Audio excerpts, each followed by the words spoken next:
Hello! Alors aujourd'hui, j'avais envie de faire un petit épisode en fait, sur un sujet qui est connexe à l'offre signature qu'on peut avoir. C'est tout ce qui concerne le delivery en fait de l'offre. Une fois que tu as créé ton offre, bon voilà, tu as réussi à la vendre. En fait, tu es très content parce que tu as réussi à vendre ton offre sans être au TJM, donc tu as vendu quelque chose qui est un petit peu décorrélé de ton temps. Mais est-ce que tu as déjà essayé de faire le point après avoir suivi ton client et savoir finalement si tu avais une offre qui était rentable, si ta marge était suffisante par rapport au temps passé avec ton client pour l'accompagner, dans ta prestation. Alors voilà, c'est un peu le sujet de ce que je voulais, aborder aujourd'hui.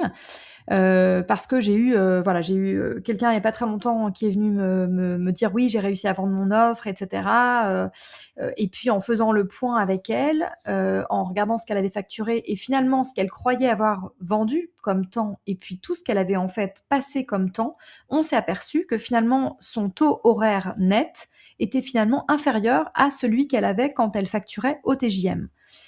Donc c'est ça que j'avais un peu envie de voir avec vous aujourd'hui, hein. Donc il y a des coûts un peu cachés en fait, quand on délivre une offre, quand on fait notre prestation. Déjà, il y a un premier point, c'est ce qu'il faut compter, c'est la prospection avant la signature. Est-ce que tu as une idée de combien tu passes de temps, avant finalement de signer un client? Il y a le moment où tu vas identifier ton prospect, où tu vas, le contacter ensuite. Ensuite, tu vas peut-être lui proposer un appel découverte. Tu vas faire cet appel découverte. Tu vas préparer aussi ensuite, s'il est OK, un devis pour lui faire une proposition commerciale. Ou alors tu as ton offre et dans ce cas, c'est un peu clair, mais il faut quand même lui envoyer ce message, pour, lui faire accepter, signer, ce devis. Potentiellement, il y a encore quelques allers-retours par mail parce qu'il peut y avoir des hésitations, un petit coup de fil, et cetera. Et puis aussi des relances si jamais il répond pas, parce que toi, il faut bien que tu suives dans ton CRM tes clients et donc de savoir où tu en es. Donc ça peut déjà représenter facilement 2-3 heures avant, même 4 heures, pourquoi pas, hein, 2-3-4 heures avant de commencer à signer un client, de commencer à travailler avec lui. Donc voilà, ça c'est déjà une première chose à faire.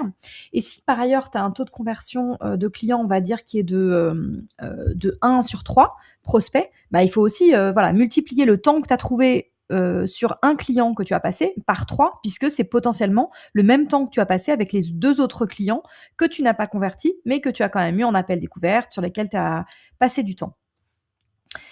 Ensuite, une fois que tu as ce client, tu fais, un onboarding, donc ça veut dire que tu le fais rentrer dans ta prestation. Donc, voilà, ça peut être, de l'envoi de liens, des questionnaires, enfin en tout cas voilà, si tu travailles avec lui, c'est les premiers moments où tu vas travailler avec lui après l'avoir eu donc en entretien, mais l'entretien de comment dire? D'appel découverte, il peut s'être passé, plusieurs semaines avant, quoi. Donc l'onboarding, on pense que c'est quelque chose qui est rapide, mais ça peut rapidement te bouffer une demi-journée de travail, en fait. Il y a un questionnaire de brief à envoyer, à analyser, il y a un kick-off à faire avec ce client, lui mettre l'accès aux outils ou que lui te mette accès aux outils, de son entreprise, par exemple, ou de sa boîte. Et puis lui mettre en accès un espace de travail dédié que tu as créé, je sais pas, un Drive, un Notion, enfin voilà. Donc ça peut aussi représenter un peu de temps, et c'est souvent du temps que tu factures pas. Donc c'est voilà, ça c'est aussi un autre point. Le troisième point, c'est, le «suivi client» entre guillemets qui compte pas. Donc c'est-à-dire, c'est des choses, que tu fais naturellement, mais tu traques pas ce temps-là. Donc ça peut être les messages, sur Slack ou sur WhatsApp, qui sont quasi quotidiens quand tu es en mission, des points d'étape, hebdo par exemple, un petit call, une petite visio, des validations intermédiaires sur des livrables que tu fais à ton client. Et puis des petites questions rapides, voilà, 5-10 minutes, pareil, un petit appel, et cetera, en dehors du point d'étape hebdo, évidemment.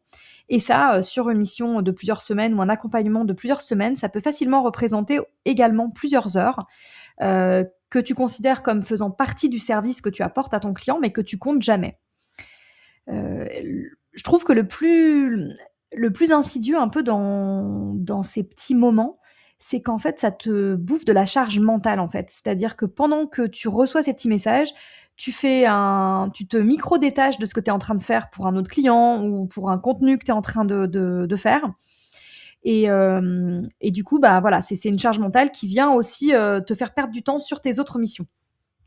Donc on verra après comment on peut essayer de prendre le contre-pied et de trouver une solution pour ça, quoi. Après, il y a aussi un quatrième point qui concerne les dérapages classiques d'un delivery client. C'est un peu des dérapages comme oui, est-ce que tu peux regarder ça aussi pendant que tu es en train de regarder ça? Est-ce que tu pourrais jeter un œil sur notre document qu'on a fait? Des validations un peu en boucle. Finalement, ouais, on préférait changer l'angle. Finalement, sur ce contenu, on préférait un angle un peu plus humoristique, un peu comme ça. Bon, voilà, c'est peut-être la troisième fois que tu changes, donc bon, ça commence à représenter un peu de temps. Il peut y avoir aussi un point qui concerne en fait une mauvaise qualification initiale de ton client. Peut-être il a changé d'avis, mais peut-être que finalement on n'a pas bien cerné sa demande initiale, ou bien il n'a pas fourni les infos à temps, ou on n'a pas bien compris ce qu'il voulait. Donc ça, c'est quelque chose qui peut vraiment faire perdre du temps en mission. Et puis enfin, les urgences clients, donc ça désorganise, mais voilà, il a besoin de ça finalement pour demain, dans 2 jours, il y a son boss qui va aller regarder ça, il a besoin, il a un rendez-vous avec la direction, il a besoin que tu lui envoies. Voilà. Et ça, c'est difficile à chiffrer, mais ça a un impact réel sur ta charge mentale, sur le stress que tu te mets aussi sur tes autres missions. Et voilà, donc c'est un peu, c'est encore quelque chose qu'on oublie de compter dans le temps passé avec notre client. Et puis enfin, il y a un point, je pense vraiment auquel on ne pense jamais et qu'on n'assume peut-être pas d'intégrer au coût finalement qu'on refacture à un client. Et je vais te dire ce que c'est. Voilà, c'est la gestion administrative. Donc, ça prend quand même du temps, mine de rien. Il faut envoyer le devis, il faut envoyer la facture, relancer les impayés, surtout quand tu as les paiements en plusieurs fois, t'assurer que tu vas bien être payé à des moments réguliers, que tu vas pas avoir une grande partie de ta prestation qui est payée après ta prestation.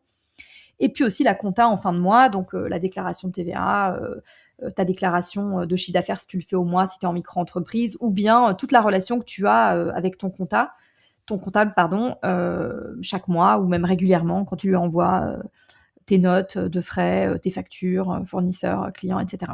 Donc sur l'année, en tout cas, c'est facilement 1 ou 2 jours par mois, voire plus, qui passent là-dedans. Donc, à voir comment on peut le réintégrer dans un client. Mais en tout cas, voilà, ça, c'est vraiment les 5 points, moi, que je vois qui font que c'est des choses qu'on compte pas, mais qui, en fait, sont présents dans notre delivery client à chaque fois qu'on accompagne un client. Donc moi, ce que je te propose, c'est de faire un petit exercice hyper simple, hein. Je pense que tu as vu le truc venir. C'est un petit exercice qui va te forcer à regarder la réalité en face. Donc c'est simple, tu prends 3 derniers clients que tu as eus, des clients plutôt importants, enfin voilà, qui ont compté pour toi en tous les cas. Et puis tu notes, tu notes leur nom, tu notes combien de temps tu as passé dans la prospection, tu regardes un peu historiquement tous les mails que tu as eus avec ce client avant la signature du contrat, enfin de la facture, enfin du devis, pardon. Ensuite, tu essaies de retrouver les appels découvertes, etc. L'onboarding, combien de temps ça t'a pris à ton avis, tu vois, avant que la mission commence réellement. Et puis enfin, le delivery, vraiment la mission, combien de temps tu as passé à le faire, ça c'est important.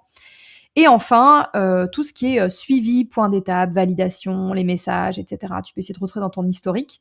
Bon, je te demande pas d'y passer, de passer plusieurs heures, hein, parce que ça va te faire aussi, ça va te prendre du temps. Mais je pense que c'est important de consacrer ce temps-là à voir en fait comment on gère nos clients.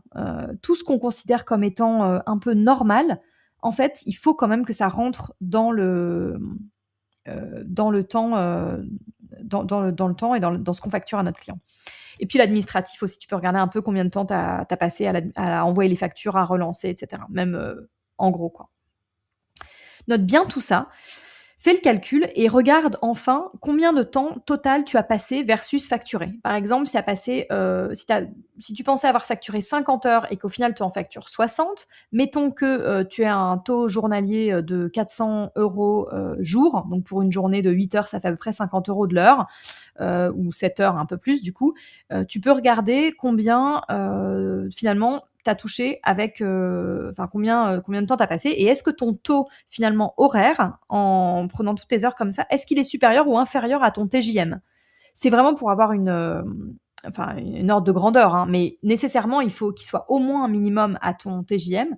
Et si tu as bien construit ton offre à la base, c'était aussi pour sortir du TJM et du coup aussi pour augmenter un peu tes prix et être un peu décorrélé de ton temps. Donc si tu te retrouves à avoir un TJM horaire, enfin un TJ H, un taux horaire, bon bref, tu m'as compris, un taux horaire qui est inférieur au taux que tu aurais horaire avec ton TJM classique, bah voilà, c'est qu'il y a quelque chose qui s'est mal passé dans ton offre.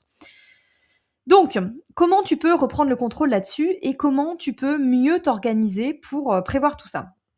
Donc déjà, sur le pricing, il faut intégrer absolument les coûts cachés. Donc moi, je pense que une bonne formule, c'est de prendre le temps facturé et que tu rajoutes 30-40% de temps caché.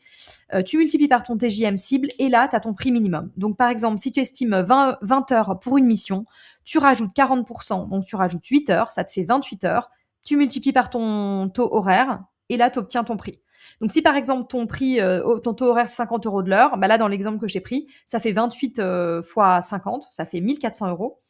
Alors que peut-être que toi, tu avais calculé 20 fois 50 euros de l'heure et ça te faisait 1000 et tu avais facturé 1000. Donc tu vois, bah là, ça veut dire que tu as perdu 400 euros quoi, en fait, dans cette mission. Tu n'as pas gagné autant. Euh, donc, dans les autres pistes, évidemment, hein, c'est de créer une offre packagée voilà, pour que tu n'aies plus à considérer vraiment ce temps-là et pour éviter de rogner sur tes marges. Donc, moi, c'est mon expertise. Donc, si jamais tu veux qu'on travaille ça ensemble dans le travail sur ton offre et qu'on travaille aussi sur le delivery au même moment pour savoir si tu vas bien rentrer dans tes frais et finaliser ton prix. Voilà, n'hésite pas à me contacter. Je mettrai tous mes liens en dessous de l'épisode. Et puis donc, sur le cadrage du delivery aussi, ce qui est important, c'est de poser les limites avec le client dès le départ. Donc ça peut être via un document rédigé en amont. Donc ça, moi, j'ai déjà vu passer des choses comme ça, notamment par exemple pour les graphistes, je pense, avec un nombre de validations maximales sur des livrables enfin, voilà, différents, des slides, des carousels, des logos, enfin, voilà, ce genre de choses comme ça. En tout cas, il n'y a pas 1000 revues qui sont possibles, ni 1000 allers-retours. Donc le nombre d'itérations ou de validations qui sont incluses, le délai de réponse attendu par le client. Si tu penses que c'est 48 heures par exemple pour toi, eh ben, tu mets ça voilà. Ça veut dire que tu as 48 heures pour répondre. Tu n'es pas obligé de répondre tout de suite parce que tu peux ne pas être dispo, être sur une autre mission, être occupé à faire autre chose et ton client, il doit comprendre que bien sûr, tu es son client, mais que tu n'es pas, enfin, il est ton client, pardon, mais qu'il n'est pas le seul, quoi. Ce qui est important aussi à mettre, je pense, c'est d'indiquer ce qui est hors scope et du coup, qu'est-ce qui pourrait être facturé en plus. Voilà, donc bien cerner ce qui pourrait être demandé. Je pense que quand tu connais bien tes clients, tu sais ce qu'ils pourraient demander. Mais si c'est pas dedans, tu peux l'indiquer et ça pourra faire partie des plus. Et puis enfin, tes disponibilités, tes plages horaires. Si par exemple tu es disponible de 9 heures à 17 heures tous les jours, pas le mercredi après-midi, et puis que tu pars en vacances, pourquoi pas à un moment donné, bah ça tu peux aussi l'indiquer.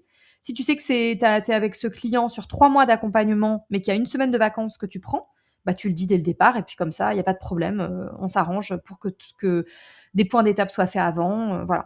En tout cas, ça c'est important. Pensez aussi aux emails pour recadrer gentiment, voilà, si on vous fait une demande, de remercier pour la demande, merci pour ta demande, ce que tu me demandes, ça sort du périmètre initial de ce qu'on a prévu au départ, voilà ce que je te propose, je peux bien sûr le faire pour toi, mais ce sera X euros pour le faire. Est-ce que ça te convient? Si oui, je t'envoie un devis. Donc voilà, c'est ferme, mais ça reste bienveillant et en général, les gens, ils comprennent très bien que c'est comme ça que ça se passe, quoi. Ensuite, sur l'onboarding, voilà, je pourrais faire un épisode complet là-dessus et je le ferai peut-être d'ailleurs. Il faut automatiser au maximum l'onboarding et créer une checklist d'onboarding standardisée.